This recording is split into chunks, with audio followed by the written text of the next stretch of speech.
वडिलांचं पार्थिव घरात, तरी लेक परीक्षा हॉलमध्ये. घरावर दुःखाचा डोंगर कोसळलेला.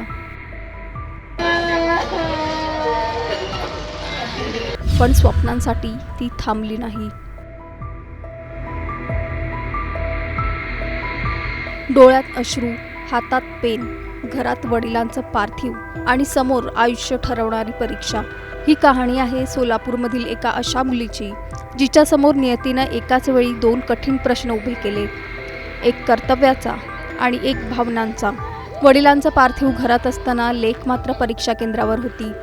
कारण तिच्यासाठी तो फक्त पेपर नव्हता, तर वडिलांचं स्वप्न होतं. सोलापुरात नेमकं काय घडलंय हे या व्हिडिओच्या माध्यमातून जाणून घेऊया. त्यासाठी हा व्हिडिओ शेवटपर्यंत पाहत राहा आणि टाइम्स नाऊ मराठीला लाईक, फॉलो आणि सबस्क्राईब करा.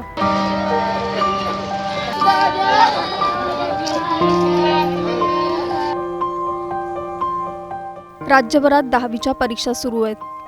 शुक्रवारी 10वीचा मराठीचा पेपर होता. धनश्री पवार, डोळ्यात भविष्याची असंख्य स्वप्न घेऊन जगणारी मुलगी, जी आपल्या आयुष्याच्या पहिल्या मोठ्या टप्प्यासाठी सज्ज होती. पण नियतीनं तिच्यासाठी काहीतरी वेगळंच लिहून ठेवलं होतं. धनश्री पेपर देण्यासाठी घरातून निघायच्या तयारीत होती. त्यावेळी अचानक एक बातमी येऊन धडकली आणि त्या बातमीने धनश्रीचं आयुष्य थांबूनच गेलं. डायलिसिसवर उपचार घेणारे धनश्रीचे वडील भिकाजी पवार या जगाला निरोप देऊन निघून गेले होते. या बातमीने घरात एकाएकी शोककळा पसरली. धनश्रीच्या डोक्यावर दुःखाचा डोंगरच कोसळला.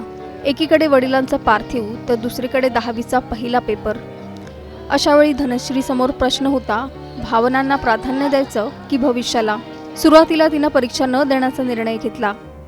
पण अशा दुःखाच्या वेळी धनश्रीसाठी धावून आले ते तिच्या शाळेचे मुख्याध्यापक तानाजी माने, ज्यांनी फक्त शिक्षकाची नाही तर धनश्रीच्या पाठीशी वडिलांसारखे खंबीर उभं राहण्याची भूमिका घेतली.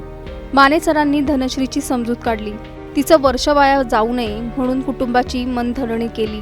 काही वेळासाठी धनश्रीच्या वडिलांचे अंत्यसंस्कार पुढे ढकलले आणि डोळ्यात अश्रू आणि मनात वेदना घेऊन धनश्री परीक्षा केंद्रावर पोहोचली. मराठीचा पेपर सुरू झाला.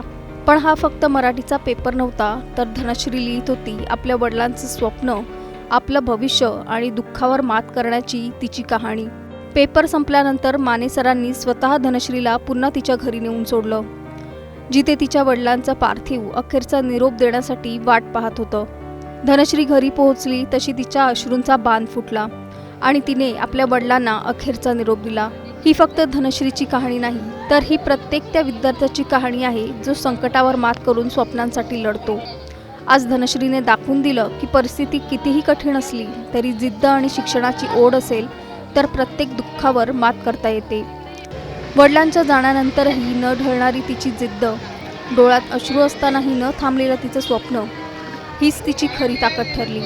आज तिचे वडील तिच्यासोबत नाहीत, पण त्यांनी पाहिलेलं स्वप्न आणि ती पूर्ण करण्यासाठी धनश्री खंबीरपणे उभी आहे. जिद्द असेल तर प्रत्येक अश्रू यशाची शाई बनतं आणि प्रत्येक दुःख नव्या सुरुवातीची ताकद देतं. Bureau report, times now Marathi. साहजिक आहे ना, रडत बसले होते, आई रडते, बाकीचे सगळे नातेवाईक रडते आणि कसं पेपरला जायचं हाही भाग होता. मग मी छत्रपती शिवाजी सेंटरला होतो. त्या ठिकाणावरून दुसऱ्या शिक्षकांना माझ्या पाठवलं, रणदीप विश्राम जाधव सर. त्यांनी जाऊन कन्व्हिन्स केलं, परंतु ते नव्हती मानसिकता तिची.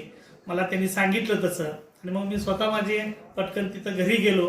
एक 5 मिनिटात त्यांना समजावून सांगितलं आणि तो मुलगी तयार झाली. आईने तिचं मी सांगितलेलं ऐकलं आणि पटकन मी माझ्या 2 व्हीलरवर घेऊन इथे येऊन पेपरला सोडलं तिला.